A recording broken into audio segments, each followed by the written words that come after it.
Après avoir terminé la partie serveur en créant des web services RESTful qui vont fournir des résultats sous format JSON, on va maintenant s'intéresser à la partie Android. Donc, j'ai créé un nouveau projet, j'ai nommé ce projet User Management. Ce projet a été créé avec un empty activity. Maintenant, avant de débuter la configuration des activités, il faut ajouter une nouvelle classe Java au niveau de notre paquetage. Donc ici, sur ce paquetage-là qui contient nos activités, il faut ajouter une nouvelle activité. Donc, clic droit, New, Java Class.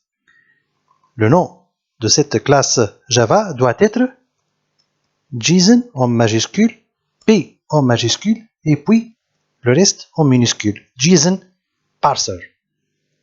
Il s'agit d'une classe. Voilà, j'ai créé une nouvelle classe qui s'appelle JSON Parser. Le code qui va être mis au niveau de cette classe-là va être utilisé par la suite pour consommer les résultats des web services. Donc, le code de cette classe-là va être pris à partir de ce tutoriel-là. Donc, l'adresse de ce tutoriel va être mise dans la description de cette vidéo. Voilà, c'est le code de la classe JSONParser.java. Je vais le copier. Donc,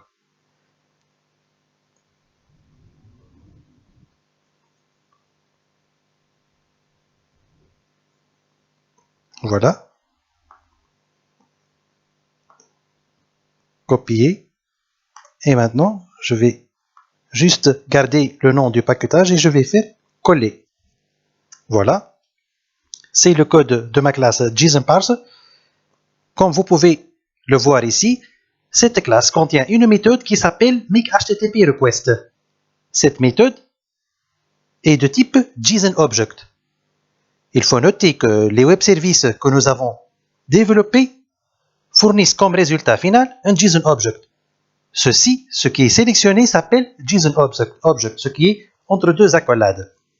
Donc, le résultat du web service va être fourni par cette méthode-là qui existe dans la classe JSONParser et qui s'appelle makeHTTPRequest. Donc, il faut fournir à makeHTTPRequest l'URL de notre web service. Il faut aussi fournir la méthode, c'est-à-dire get ou post. Et il faut aussi fournir un HMAP qui contient les valeurs à envoyer à ce web service-là.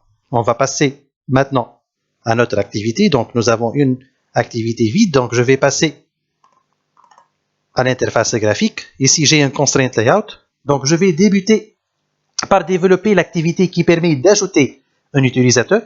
Donc, ici, j'aurai besoin de deux edit textes et d'un bouton.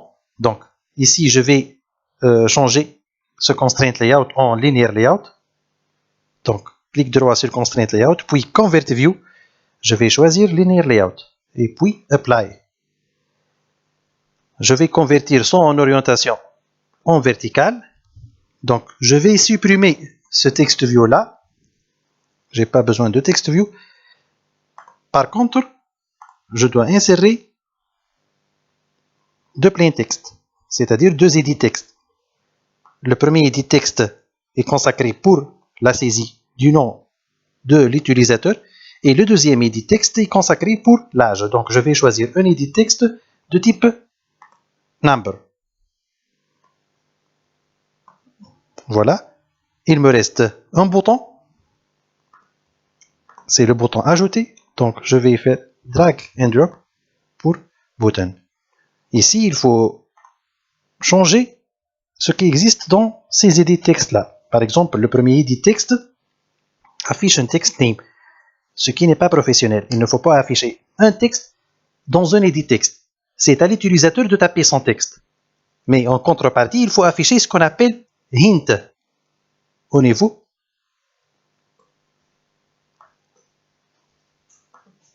de cet edit texte-là. Par exemple, ici, nom non complet. Voilà. J'ai inséré un hint au niveau de ce premier edit texte. Au niveau du deuxième edit texte, il n'existe pas de texte par défaut, tant mieux. Mais je dois ajouter un hint ici, âge.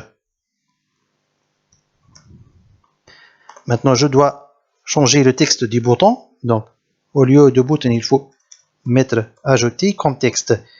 La dernière tâche pour la partie graphique consiste à modifier les ID de ces éléments-là. Donc, je vais passer à la partie XML. Donc, ici, le premier edit texte, je vais lui attribuer l'ID non. Le deuxième edit texte, je vais lui attribuer l'ID âge. Et le dernier élément qui est le bouton, par exemple, add. Voilà, nous avons terminé la partie XML. On va passer maintenant à la partie Java. Donc ici, j'ai deux éléments de type edit text. Edit text, le nom et l'âge. Et nous avons aussi un bouton. Button, je vais l'appeler ajouter. Point virgule. Dans la méthode onCreate, je dois faire les findViewById de ces éléments-là. Donc, nom est égal findViewById r.id.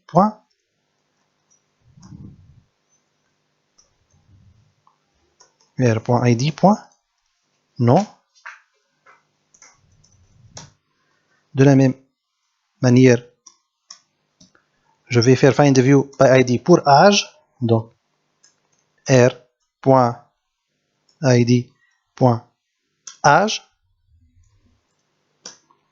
Il me reste le bouton ajouter.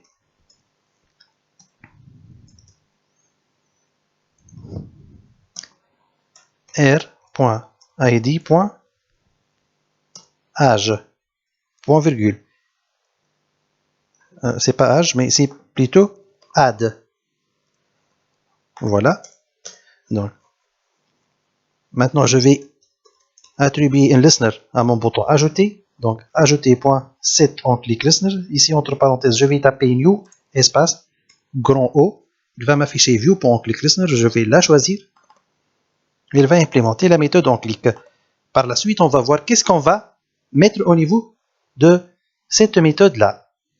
Donc, on va passer maintenant à une autre partie au niveau de cette activité-là. Donc, ici, il faut placer le curseur après la fermeture d'onCreate. Donc, ici, nous avons quitté le onCreate, mais nous n'avons pas quitté la classe. Attention. Donc, le code à développer maintenant, c'est ici. Ce que nous allons faire maintenant, c'est le développement d'une classe qui hérite de AsyncTask. C'est l'abréviation de Asynchronous Task. Le but de développer un AsyncTask est d'exécuter un thread en background. De cette manière, il n'y aura plus de conflit avec le iThread. Donc, au niveau de cet AsyncTask, on va exécuter un thread qui va nous permettre de consommer le résultat du web service. Ceci ne doit pas être effectué au niveau du iThread, mais plutôt dans un AsyncTask qui va effectuer cette tâche en background. Donc, ici, je dois créer une classe qui hérite de AsyncTask. Donc, je vais taper classe en minuscule. Donc, classe, je vais la nommer par exemple add, donc extends AsyncTask. Donc, string, virgule.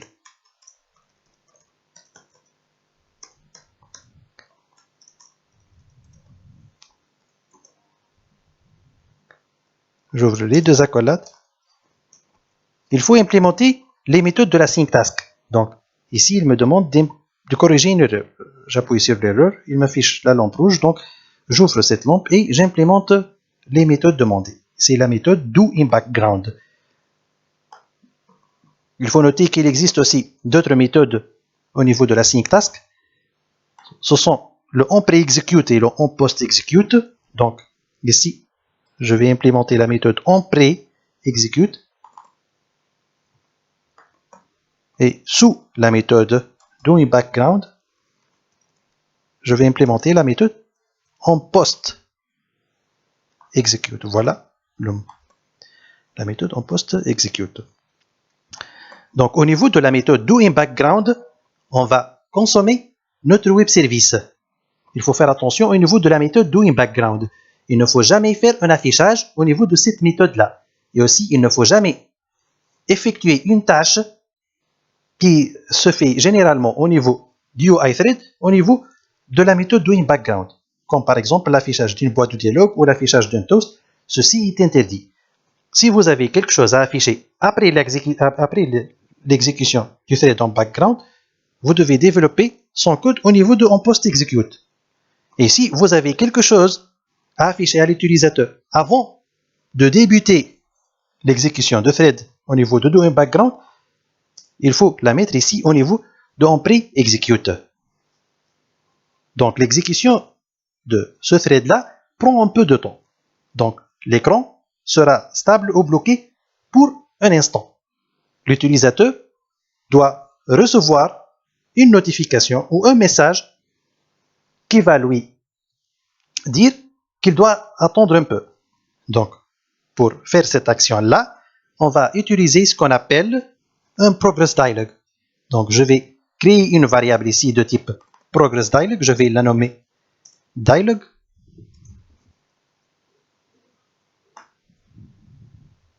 Au niveau de on pre-execute, je vais instancier celle-là, donc dialog new progress dialog. Donc ici, mainActivity.this, le contexte.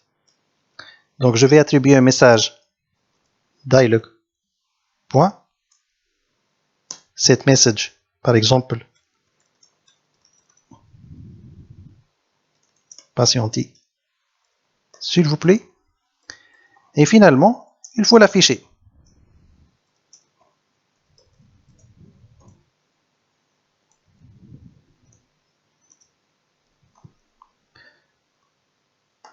Donc avant de passer à la méthode doInBackground, cette progress dialog va apparaître.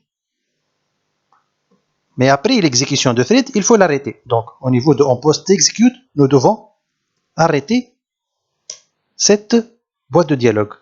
Donc dialog.cancel. Voilà.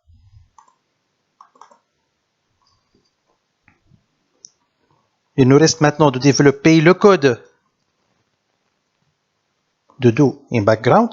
Donc ici au niveau de doInBackground, nous allons consommer le résultat obtenu par le web service. Comme nous l'avons dit, on va utiliser la méthode makeHTTPRequest qui existe dans la classe JSONParser. Donc, tant que je vais utiliser une méthode qui existe dans la classe JSONParser, je dois créer une instance de cette classe-là. Donc, JSONParser. Je vais la nommer parser et je vais l'instancier est égal new JSONParser.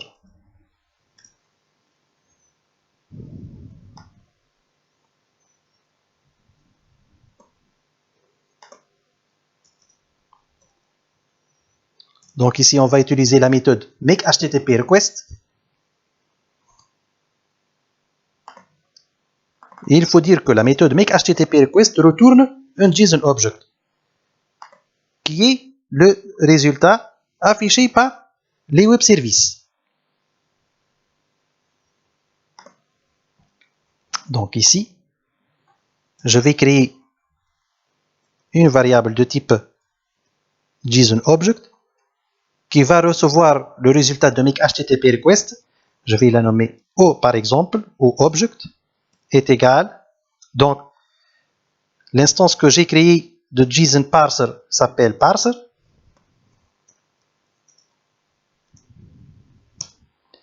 Parser.makeHTTPRequest. Donc, le makeHTTPRequest doit avoir trois paramètres. Le premier paramètre, c'est l'URL de notre web service. Donc, ici, c'est le web service consacré pour l'ajout. Je vais copier son URL. Voilà. je vais le coller ici. C'est une chaîne de caractères, donc entre deux guillemets, je vais mettre cette URL-là. Il faut faire attention ici. Si nous allons tester notre application sur un émulateur d'Android Studio, donc il ne faut jamais mettre localhost, mais plutôt il faut mettre 10.0.2.2. Il faut faire attention, il ne faut jamais enlever le HTTP. Le deuxième paramètre de make HTTP request, c'est une chaîne de caractères aussi. Elle représente la méthode que nous avons utilisée pour envoyer les données à notre web service. Nous avons utilisé la méthode get. Voilà, c'est le add.php. Nous avons utilisé get pour envoyer les données à ce web service-là. Finalement, le troisième paramètre, c'est un HMAP qui va contenir les valeurs à envoyer à ce web service-là. Donc, ici, je dois créer un HMAP. Donc,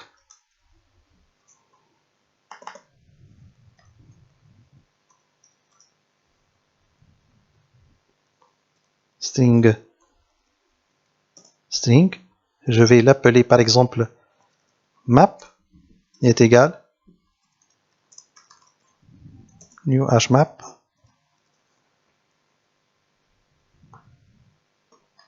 Donc, je vais copier ça et le coller ici.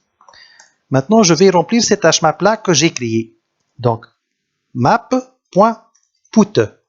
Ici, j'en ai un âge et j'en ai un nom à envoyer à notre web service. Donc, map.put, la méthode put prend deux paramètres, clé et valeur.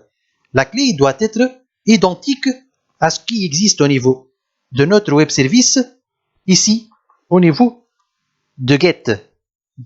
Donc ici, je vais copier cette clé-là et je vais la mettre ici comme premier paramètre. Non, elle doit être identique, comme dans le web service, le code PHP. Donc, le nom au niveau de cette activité-là existe au niveau d'un edit texte qui s'appelle nom. Donc, le deuxième paramètre, c'est la valeur. Cette valeur va être envoyée avec la clé nom et avec la méthode get. Donc, ici, j'appelle l'edit texte nom.getText pour obtenir son texte, puis .toString pour le convertir en chaîne de caractères. Point virgule. De la même manière, on va faire map.put pour l'âge. Donc, map.put. Donc, le premier paramètre, c'est la clé. La clé, c'est âge. Voilà. CTRL-C. Ici, âge, virgule. La valeur, c'est âge, l'edit texte âge, point getText, point toString. Voilà. Nous avons rempli notre HMAP comme il faut. Il suffit maintenant de mettre ce paramètre-là. Voilà, map. Voilà, donc. Maintenant, cette variable de type JSON-Object va recevoir ce que ce web service-là, qui s'appelle add.php, retourne. Le add.php, dans les deux cas, c'est-à-dire dans le cas de succès ou dans le cas de l'échec, va retourner ce JSON-Object-là. Ce JSON-Object-là contient deux cases. Une case success et une case message. Et ceci pour le cas de succès et pour le cas de l'échec. Pour savoir si l'ajout a été effectué avec succès, il faut trouver 1 devant success et non pas 0. Donc, ici, pour gérer cette situation, il faut créer un entier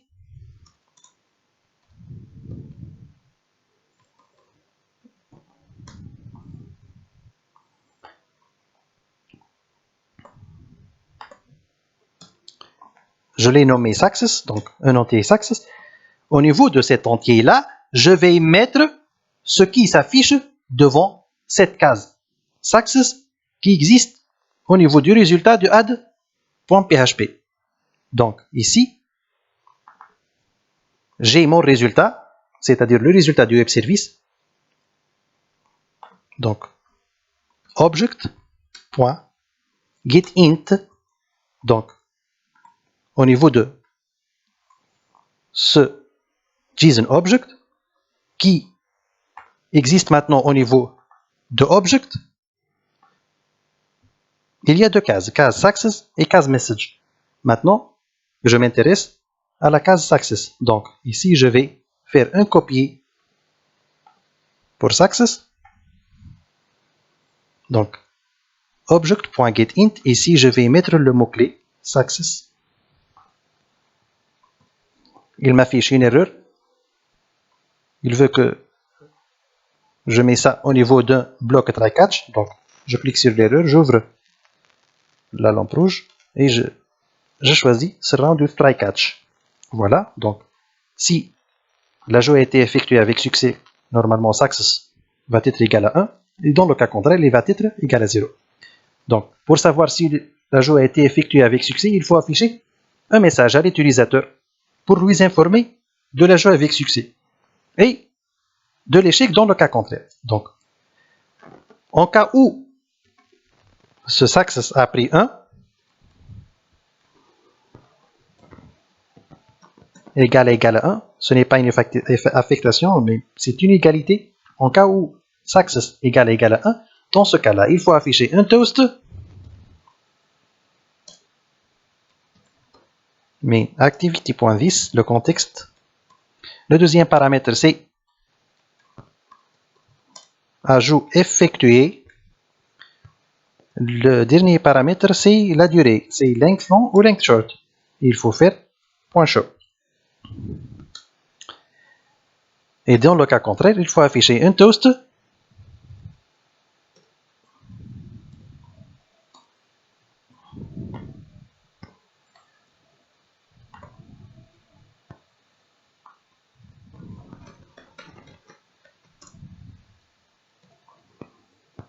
qui affiche échec. Voilà, donc nous avons terminé notre async task.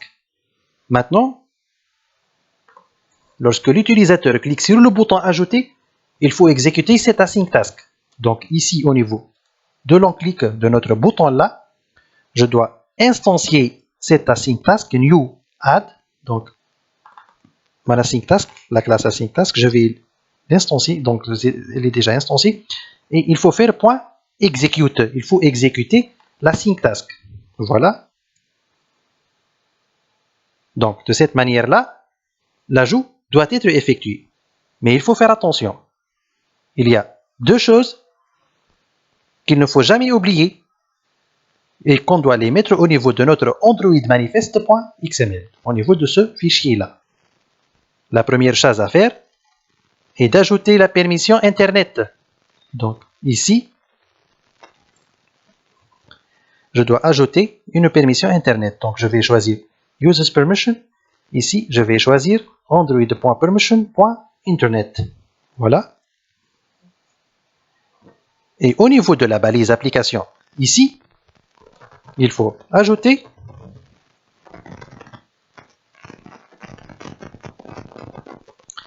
Android.UsesClearTextTraffic est égal à true.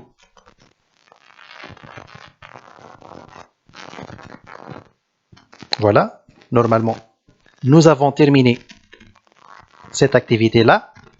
Nous pouvons la tester sur notre émulateur. Donc, il suffit de faire run. Il faut attendre un peu. Donc, il faut suivre l'évolution du build ici.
Il est en cours d'installation.